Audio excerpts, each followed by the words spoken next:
seeming to fade into the obscurity of the passage beyond.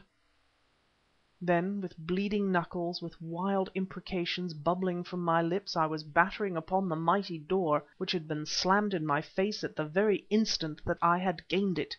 "Brace up, man, brace up!" cried Smith, and in his strenuous, grimly purposeful fashion he shouldered me away from the door. A battering ram could not force that timber. We must seek another way. I staggered weakly back into the room. Hand raised to my head, I looked about me. A lantern stood in a niche in one wall, weirdly illuminating that place of ghastly memories. There were braziers, branding irons, with other instruments dear to the Black Ages, about me, and gagged, chained side by side against the opposite wall, lay Sir Lionel Barton and another man unknown to me.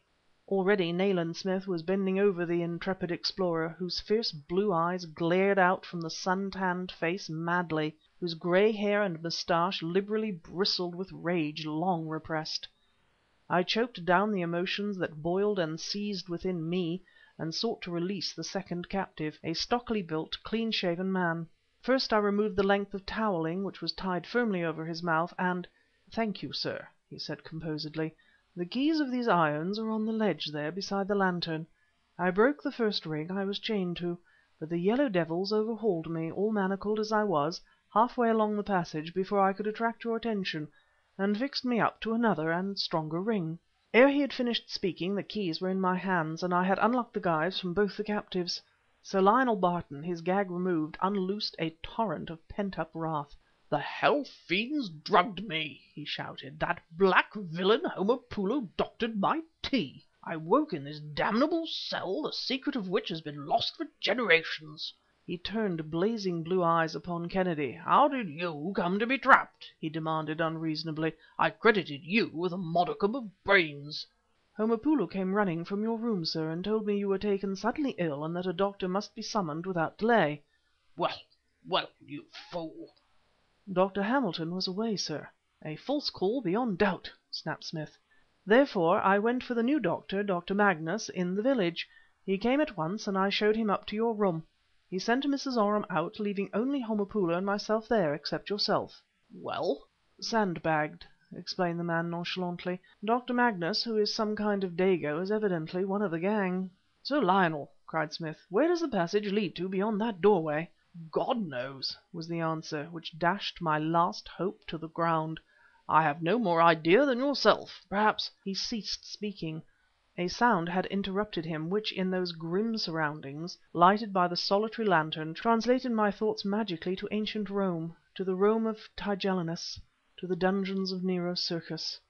Echoing eerily along the secret passages it came, the roaring and snarling of the lioness and the leopards. Nayland Smith clasped his hand to his brow and stared at me almost frenziedly. Then "God guard her!" he whispered. "Either their plans, whenever they got them, are inaccurate, or in their panic they must have mistaken the way."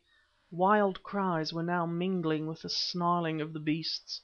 "They have blundered into the old crypt!" How we got out of the secret labyrinth of Graywater Park into the grounds, and around the angle of the west wing to the ivy-grown pointed door, where once the chapel had been, I do not know. Light seemed to spring up about me, and half-clad servants to appear out of the void. Temporarily I was insane. Sir Lionel Barton was behaving like a madman too, and like a madman he tore at the ancient bolts and precipitated himself into the stone-paved cloister, barred with the moon-cast shadows of the Norman pillars. From behind the iron bars of the home of the leopards came now a fearsome growling and scuffling. Smith held the light with a steady hand, whilst Kennedy forced the heavy bolts of the crypt door. In leapt the fearless baronet among his savage pets, and in the ray of light from the electric lamp I saw that which turned me sick with horror. Prone beside a yawning gap in the floor lay Homopoulo, his throat torn indescribably, and his white shirt front smothered in blood. A black leopard, having its forepaws upon the dead man's breast, turned blazing eyes upon us. A second crouched beside him. Heaped up in a corner of the place, amongst the straw and litter of the lair, lay the Burmese dacoit, his sinewy fingers embedded in the throat of the third and largest leopard, which was dead, whilst the creature's gleaming fangs were buried in the tattered flesh of the man's shoulder. Upon the straw beside the two, her slim, bare arms outstretched, and her head pillowed upon them, so that her rippling hair completely concealed her face, lay Karamaneh. In a trice Barton leapt upon the great beast standing over Homopoulo, had him by the back of the neck and held him in his powerful hands, whining with fear and helpless as a rat in the grip of a terrier.